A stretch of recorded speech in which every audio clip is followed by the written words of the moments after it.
AB, there exists U and V such that D equal to UA plus VB. Existence of the solution, hence upon the multiplying by C1, બંને બાજુને C1 થી multiply કરતા આપણને A common કાઢીએ તો A in the bracket UC1 plus B in the bracket VC1 equal to C મળે. એટલે કે UC1 and VC1 is a solution of the equation AX plus BY equal to C. So what is the conclusion here? That equation AX plus B equal to C has a solution if and only if D divides C.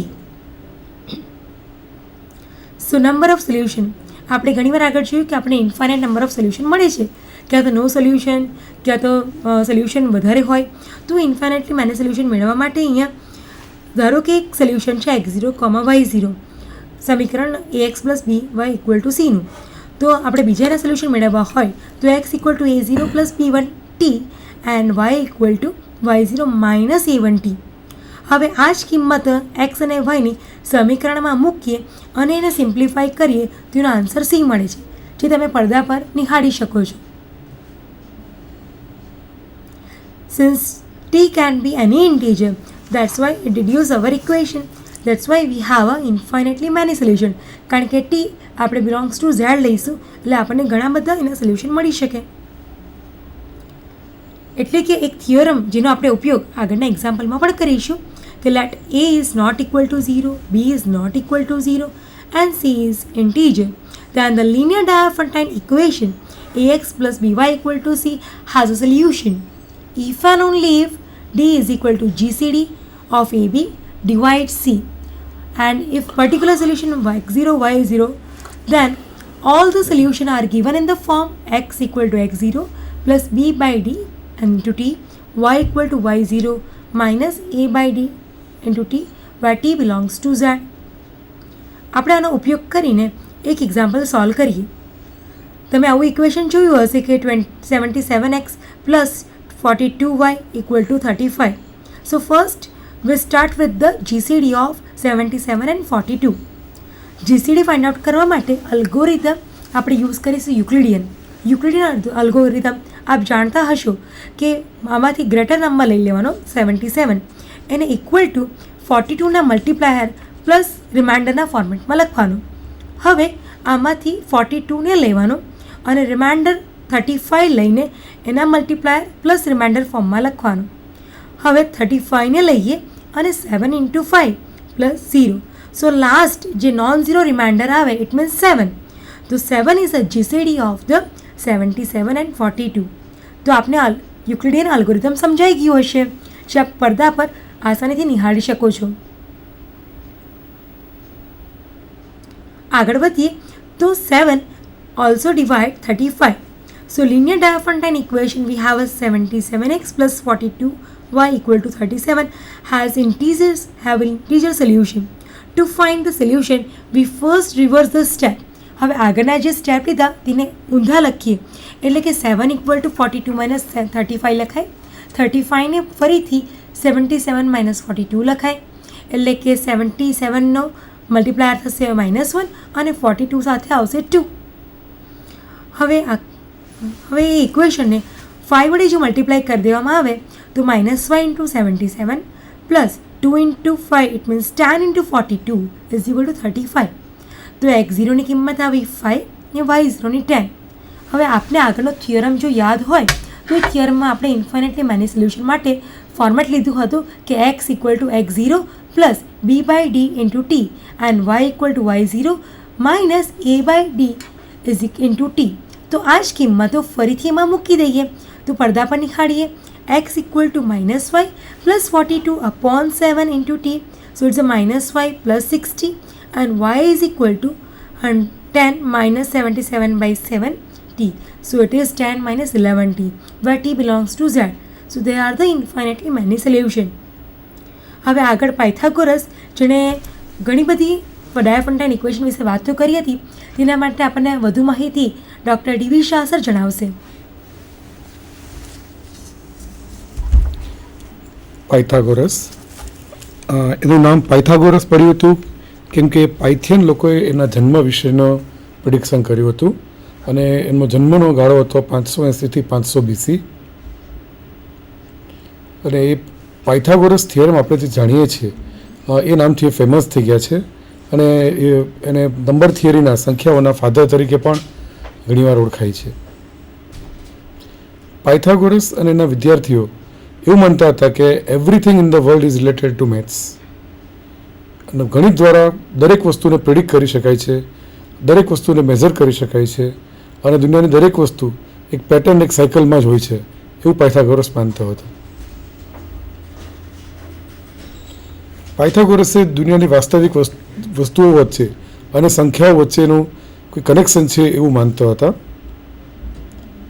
એણે જે not કર્યું હતું તે એણે right angle triangle, કાટકોણ ત્રિકોણ વિશેનું એક relation મેળવ્યું હતું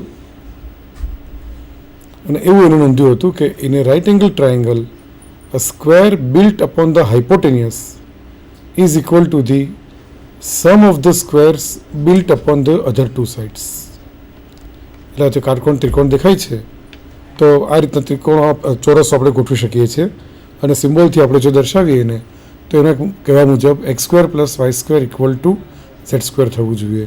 અને આ ખૂબ જ જાણીતું પ્રમેય છે જે કદાચ આજે સ્કૂલના વિદ્યાર્થીઓ પણ આ વિશે જાણતા હોય છે. એ જ વસ્તુ આપણે જરા બીજા સ્વરૂપમાં આપ્યું છે.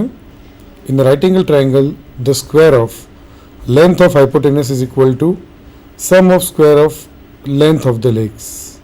એટલે અહીંયા A square plus B square આપણે લઈએ તો એની કિંમત સી સ્ક્વેર થાય છે. આ વસ્તુ અહીંયા બતાવી છે કે આપણે જ્યારે કાટકોણ ત્રિકોણ લઈએ તો તેના હાઇપોટેનિયસ પર આપણે એક સ્ક્વેર લઈએ છીએ અને એની બાજુ એ છે હાઇપોટેનિયસની એટલે એ સ્ક્વેર થયો. પછી ત્રિકોણની જે બાકીની બી અને સી જે લંબાઈવાળી બાજુઓ છે એના પર એક ચોરસ લઈએ તો આમાં બંને ચોરસનો ક્ષેત્રફળનો સરવાળો કરીએ એટલે કે બી સ્ક્વેર પ્લસ સી સ્ક્વેર કરીએ તો એની કિંમત એ સ્ક્વેર થઈ જશે. એમાંના કોઈક સ્પેશિયલ કેસીસ લઈએ તો આપણે એક ત્રિકોણ લઈએ છીએ, કાટકોણ ત્રિકોણ જેની બાજુઓ 3, 4 અને હાઇપોટેનસ જેનું 5 છે. તો એના પરથી આપણને મળે છે 3 square plus 4 square equal to 5 square. અને સાચું છે આપણે જોઈ શકીએ છીએ કેમ કે 9 પ્લસ 16 ઇક્વલ ટુ 25 થાય છે. આવું જ બીજું એક આપણે લઈએ 5, 12 અને 13 બાજુવાળો ત્રિકોણ અને આપણે આગળ રિઝલ્ટ છે 5 square plus 10 square equal two 13 square.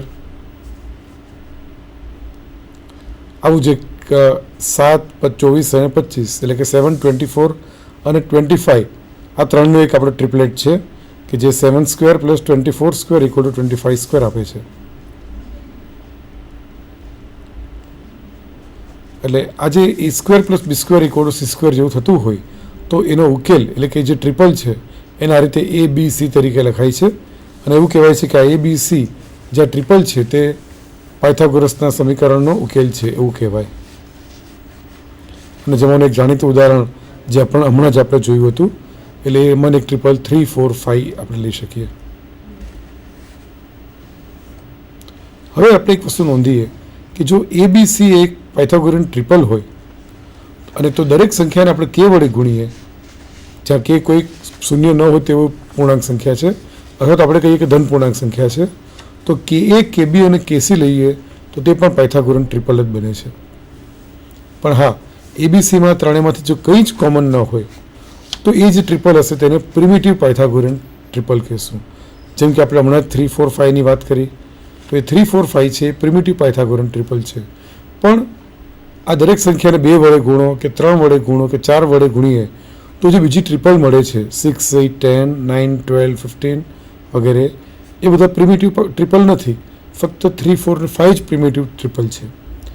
એ જ પ્રમાણે બીજું આપણે ટ્રિપલ લઈએ છીએ 5, 12, 13 જે પ્રિમિટિવ ટ્રિપલ છે અને એ જ રીતે 7, 24 અને 25નું પણ પ્રિમિટિવ ટ્રિપલ કહેવાય છે અને એમાંથી બીજા બધા ટ્રિપલ્સ આપણે મેળવી શકીએ છીએ.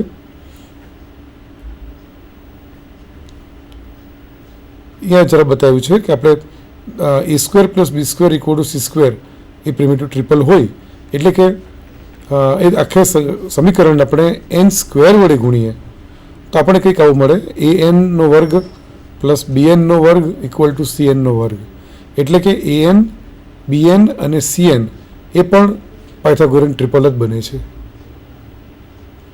અહીંયા થોડેક ટ્રિપલ્સના એક્ઝામ્પલ આપ્યા છે કે જે બધા જ પ્રિમિટિવ છે. તો હવે સવાલ એ છે કે કયા સંજોગોમાં આપણે પ્રિમિટિવ ટ્રિપલ મળે અથવા આપણે કેવી રીતે મેળવીએ.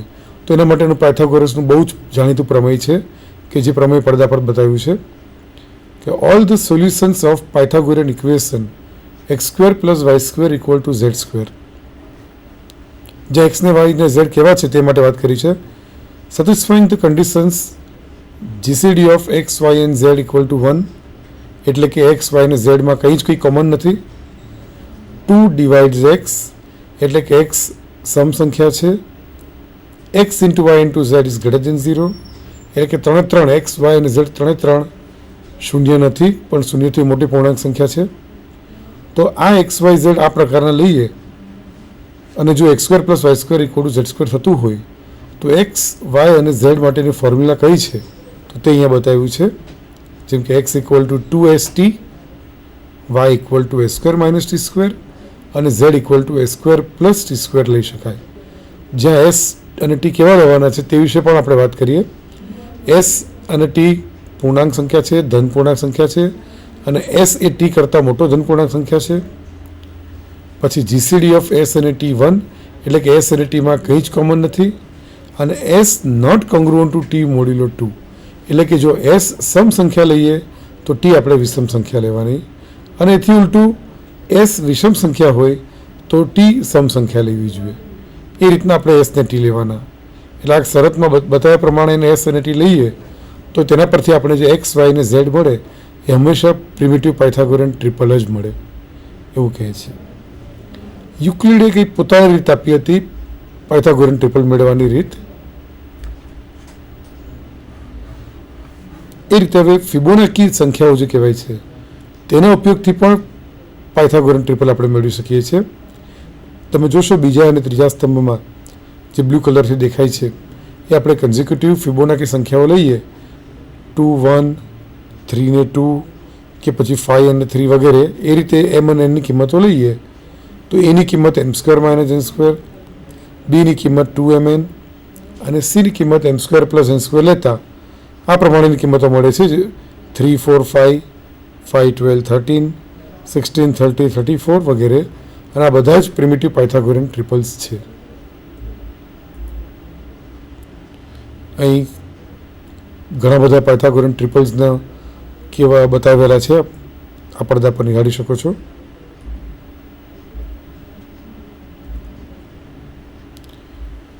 એવું નથી કે આ પ્રમેય અથવા વિષયની જાણકારી સર્વપ્રથમ પાયથાગોરસને જ થઈ અને તેણે જ વિશ્વ સમક્ષ આ મૂક્યું હતું, પણ પાયથાગોરસથી પણ ઘણા વર્ષો પહેલાં એટલે કે લગભગ 1800 થી 1600 BC ગાળામાં ત્યારે પણ લોકો આ પાયથાગોરસના પ્રમેય વિશે, જેને આપણે પાયથાગોરસનો પ્રમેય કહીએ છીએ તે વિશે અને પાયથાગોરિયન ટ્રિપલ્સ વિશે જાણતા હતા.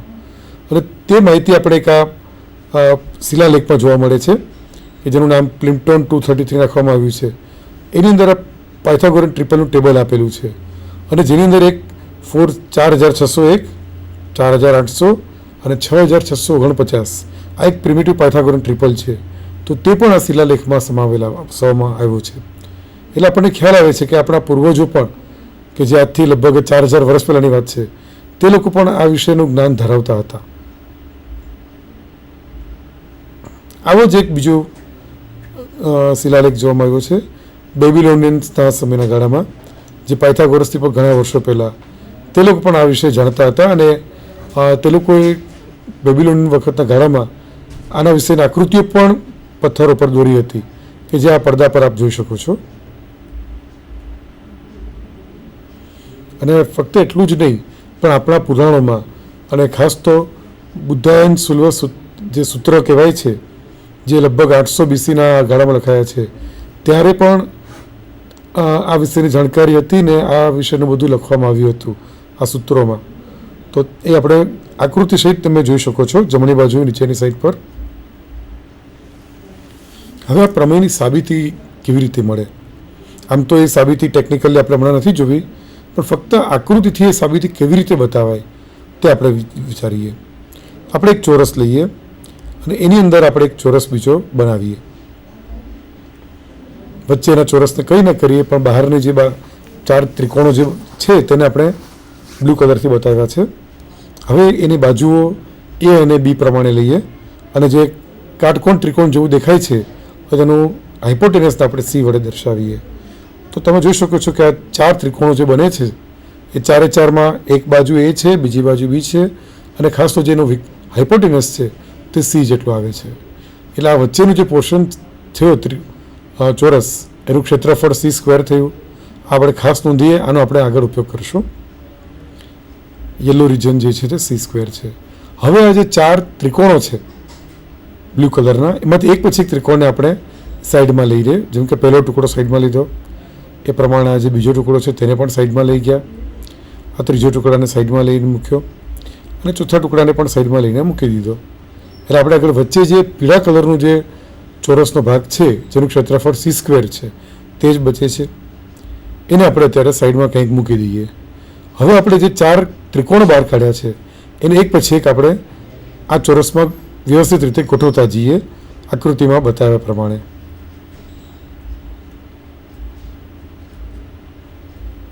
એટલે આ 4 ટુકડા આ રીતે ગોઠવાઈ ગયા. હવે બાકીનું જે પોર્શન બચે છે એમાંનો જે મોટો ચોરસ બને છે તેની બાજુ બી છે, એટલે ચોરસનું ક્ષેત્રફળ બી સ્ક્વેર થશે, અને જે નાનો ચોરસ બચે છે એની બાજુ એ છે એટલે એનું ક્ષેત્રફળ એ સ્ક્વેર થશે. એટલે આ બંનેનું સંયુક્ત ક્ષેત્રફળ એ સ્ક્વેર પ્લસ બી સ્ક્વેર થશે. પણ આ એ સ્ક્વેર પ્લસ બી સ્ક્વેર ભલે થાય, પણ અલ્ટિમેટલી તો આપણું જે પેલું ચોરસ અલગથી કાઢી રાખ્યો હતો જેનું ક્ષેત્રફળ સી સ્ક્વેર હતું તે જ ભાગના ટુકડાથી અહીંયા સમાયેલું છે. એટલે ક્ષેત્રફળ તો વધે નહીં કે ઘટે પણ નહીં. એટલે આ જે એ સ્ક્વેર અને બી સ્ક્વેરનો સરવાળો કરીએ જે ક્ષેત્રફળ થાય એ પેલું આપણું ઓરિજિનલ ક્ષેત્રફળ સી સ્ક્વેર જેટલું જ હશે. એટલે તેના પરથી પણ આપણે કહી શકીએ કે A square plus B square equal to C square થાય છે. આવી જ એક બીજી સાબિતી છે. ફરીથી આપણે આ આકૃતિ લઈએ કે જેના વિશે વાત કરી હતી. હવે આ આકૃતિની અંદર કુલ એરિયા કેટલું થાય તે જોઈએ. જે મોટો ચોરસ દેખાય છે તેની બાજુ એ પ્લસ બી છે, એટલે એનું ટોટલ એરિયા થશે આકૃતિનું એ પ્લસ બીનો વર્ગ. એમાંથી જે બ્લુ એરિયા છે તેનું કુલ ક્ષેત્રફળ આપણે બાદ કરીએ. તમે કોઈ પણ એક ત્રિકોણ લઈ લો બ્લુ કલરનો આપ્યો છે તેમાંથી, એને એક બાજુ એ છે અને એક બાજુ બી છે, એટલે એનું ક્ષેત્રફળ હાફ એ બી થશે. અને આવા કુલ 4 એક સરખા ત્રિકોણો છે એટલે એનું કુલ ક્ષેત્રફળ થશે 4 ટાઈમ્સ હાફ એ બી. તે આપણે પહેલાં કુલ એરિયામાંથી બાદ કરીએ તો બાકીનું જે એરિયા બચશે તે વચ્ચે જે પીળો ભાગ છે તે એરિયા બચશે, અને તેનું ક્ષેત્રફળ છે સી સ્ક્વેર. એટલે આ સમીકરણ આપણને મળ્યું. હવે આને આપણે સિમ્પ્લિફાય કરીએ તો તમે જોઈ શકો છો કે બધા પદ કેન્સલ થઈને આપણે આગળ ફક્ત A square plus B square equal to C square સમીકરણ મળે છે. અને આ જ આપણું પાછું પાયથાગોરસનું પ્રમેય છે.